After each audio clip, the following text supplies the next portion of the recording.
गणपति गुरु गौरी गिरा गोस्वामी गिरिजेश सहित शारदा नर्मदा वाय हृदय प्रदेश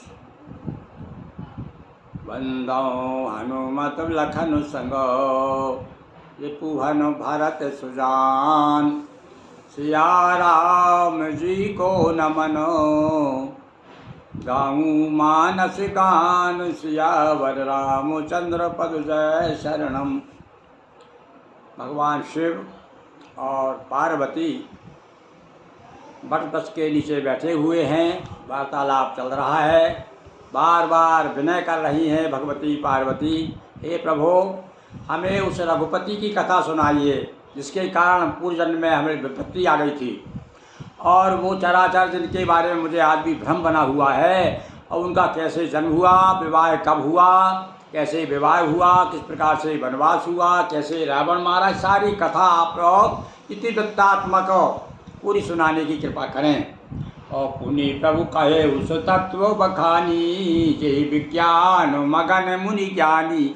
और उस तत्व को भी मत छिपाइएगा। कौन सा तत्व?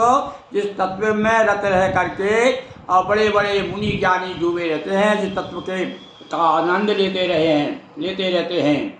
भगति ज्ञान विज्ञान विरागा पुनि सब वर्णऊ सहित विभागा। और कुछ भी मत रखिएगा, ज्ञान वैराग भक्ति और जितने भी जो भी मतलब कहना चाहिए, जो वो और भी कुछ ऐसी चीज़ जो है जो मैं नहीं पूछी आपसे, वह भी बताने की कृपा करें। और राम रहस्य अनेका, हाँ राम जी के अनेक रहस्य हैं, उन रहस्यों का भी उद्घाटन कीजिए, वो भी बताने की कृपा करें। कहो नाथ यति विमल विवेका, हे महाराज आपकी बुद्धि बड़ी आप विवेकी हैं, विमल बुद्धि है आपकी, आप कृपा कीजिए मुझसे कुछ भी ना छिपाइए जो प्रभु मैं। और अंत में कह दिया जो आप में पूछा नहीं हुई, आपसे जो मैंने नहीं पूछा है सो दयाल राखो जन कोई, उसे छिपा करके नहीं रखेंगे, ऐसी कृपा करिए। अब तो मैं बड़े कहना चाहिए दीन भाव से, दीनता के साथ में आर्त भाव से आपके सामने प्रस्तुत हूँ। तुम प्रभु बन गुरु वेद बखाना आन जीव पावर का जाना। आप जगत गुरु हैं, और जगत गुरु ही नहीं है, संसार तीन जगत त्रिभुवन, तीन भुवन हैं, और तीनों भुवनों के आप स्वामी हैं, उनके गुरु हैं आप। ऐसा वेदों में कहा गया है कि तीनों लोगों का गुरु कौन है, तो बोले भैया भगवान शिव हैं। तो हे महाराज आप आन जीव पावर का जाना, और दूसरे प्राणी क्या समझ सकते हैं? अरे गुरु ही तो सब कुछ जानता है, और आपने सारे संसार के गुरु हैं। प्रश्न उमा के सहज सुहाई, और छल विहीन सुन शिव मन भाई। शिव जी को कोई भाई देखो कुछ लोग जो है मन में कपट रख के प्रश्न करते हैं, ये सामने वाले की परीक्षा लेने के लिए भी प्रश्न करते हैं ये कितने गहरे पानी में, और अपना कुछ महत्व बताने के लिए भी प्रश्न करते हैं, देखा इससे बनता कि नहीं बनता। पर यहाँ बड़े सहज सरल स्वभाव से पार्वती जी वैसे जानती तो सब हैं, ये कथा सब जानती, जब तो उन्होंने पहले बता दिया कि राम का जन्म कब हुआ, कैसे रावण मारा, क्या, पर बड़े सहज भाव से जो बार बार भैया भगवान के चरित्रों को उनके गुणगान गाता है, और वही सच्चा भक्त है। तो यहाँ पर पार्वती जी एक भक्त के रूप में प्रस्तुत हैं, इसलिए भगवान शिव को बहुत अच्छा लगा। तो भाई उस जन्म में ना सही, इस जन्म में तो मेरी अर्धांगिनी अब जो है मेरी अनुसारणी हो गई है। हरे ही राम चरित सब आए, प्रेम पुलक लोचन जल छाए। हाँ स्मरण मात्र से अब ये बात देखिए, भक्तों का तो भैया भगवान का जो ही चरित्र जो ही छवि उनको हृदय में आती है, पुलकायमान हो जाते हैं, ये भक्त की पहचान है। जब ही कहा पार्वती जी ने प्रश्न किया तो भगवान शिव जो है रोमांचित हो गए, उन स्मरण आ गया, एक एक शुरू से स्मरण आ गया भगवान राम की चित्र अभी से एक। अब वो मन में विचार कर रही कहाँ से शुरू करूं। पार्वती को भैया शुरू से ही बताना पड़ेगा, पहली क्लास से बताना पड़ता है बच्चों को, तब जाकर के आप बीए तक पहुंचते हैं।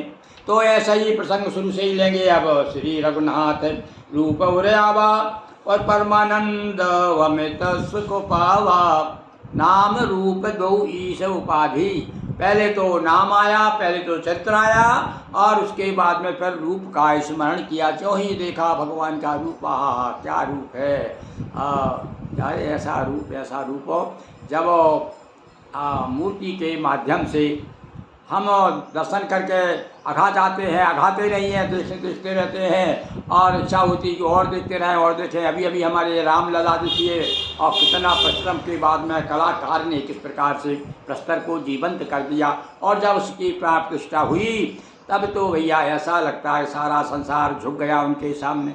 और आज भी वो छवि अब तो बार बार हम जो है मोबाइल के माध्यम से उनके दर्शन रोज़ कर लेते हैं। भले ही हम अयोध्या में नहीं हैं पर ऐसा महसूस होता है कि अयोध्या में हम पहुंच गए हैं। यहाँ भी जी रघुनाथ रूप बोले आबा हृदय में रूप आ गया। अब तो बड़ा सुख प्राप्त हुआ। भक्तों को कहाँ सुख मिलता है भैया? भगवत चर्चा करें, भगवान का ध्यान करें, ध्यान करने में ही मन जब लग जाता है तो सही सुख हो, उसको परमानंद कहा है। हम लोग तो रोज साधारण जीव जो है तो इसको आनंद कहते हैं। आनंद नहीं है वो, आनंद का ही परमानंद वो है जो परम ब्रह्म का सुख में जो डूबता रहता उतराता रहता है, वही परमानंदी कह सकते हैं उसे। मगन ध्यान रस दंड जुग पुनि मन बाहर की। थोड़ी देर के लिए ध्यान मग्न हो गए। अब जब ध्यान मग्न डूब जाता है आदमी तो सामने वाले दिखते नहीं हैं। फिर एकदम से सोचा रे पार्वती मेरे सामने बैठी हुई है और मैं यदि समाधि में चला गया, ध्यान में चला गया तो ये फिर मन में बड़ी दुखी हो जाएंगी। इसलिए उन्होंने क्या किया, पुनि मन बाहर की। मन जो अंदर जा करके आत्मा में लीन हो गया था, परमात्मा में लीन हो गया था और राम में हो गया था मन, उस राम में जो मन भीतर था उसे बाहर लाए। और रघुपति चरित महेश तब हर्षित बरने लीन। और वर्णन करना शुरू करने जा रहे हैं। अब आगे की चौपाई में हम देखेंगे कि किस प्रकार से कथा शुरू होती है। बोलिए सियावर रामचंद्र की जय, पवन सुत हनुमान की जय, नर्मदा मैया जी की जय। नर्मदापुरम सुख्यातम रेवाया दक्षिणे तटे सेवाश्रमे जुलाष्टा देवी नर्मदायै नमो नमः। चलिए 110 दोहे से लेकर के आज बालकांड का 111वां दोहा संपन्न हुआ।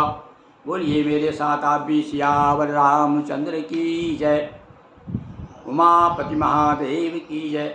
अब तैयार संवाद हो रहा है भाई, संवाद उधर भरद्वाज और याज्ञवल्क्य का उधर चल रहा है, वो पूछ रहे हैं कथा। और यहाँ पर याज्ञवल्क्य जी कह रहे हैं कि एक बार ऐसा हुआ कि कैलाश में भगवान शिव और पार्वती के बीच में जो संवाद हुआ वही संवाद गोस्वामी जी अब वर्णन करने जा रहे हैं। एक बार पुनः मेरे साथ में बोलिए नर्मदा मैया की जय। हर हर महादेव शंभो।